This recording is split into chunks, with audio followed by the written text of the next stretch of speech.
रत्नदुर्ग किल्ल्याच्या पायथ्याशी जमलेली गर्दी काहीशा वेगळ्या कारणासाठी झाली आहे। इथं जमलेला प्रत्येक माणूस केविंग अर्थात डोंगर रांगांमध्ये निसर्गतः निर्माण झालेल्या भुयारात जायला जमलाय। शिवकालीन असं हे भुयार आहे। अत्यंत चिंचोळ्या वाटेतून 300 फुटांचं भुयारातलं अंतरंग काय आहे ते पाहण्याची संधी पर्यटन महोत्सवाच्या निमित्तानं पर्यटकांना मिळाली आहे। खूप छान आहे, अविस्मरणीय आहे।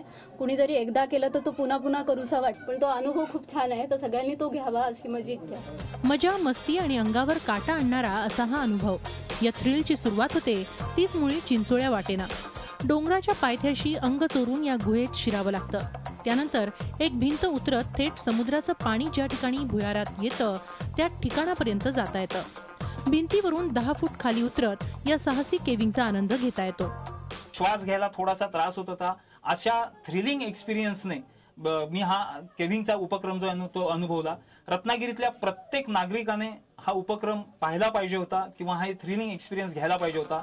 रत्नदुर्ग माउंटेनियरच्या माध्यमातून पर्यटकांना हा रोमांच अनुभवता येतोय।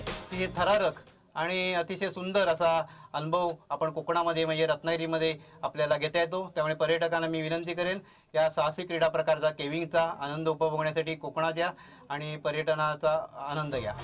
दाट काळोखात एक पाऊल पुढे जाताना पर्यटक जो अनुभव घेतात तो खरोखरीच अवर्णनीय आहे। त्यामुळे एकदा तरी कोकणातल्या निसर्गाबरोबरच केविंगचा रोमांचन नक्कीच अनुभवा। प्रणव पोळेकरसह bureau report, Zee Media, Ratnagiri. Zee 24 तास रहा एक पाऊल पुढे।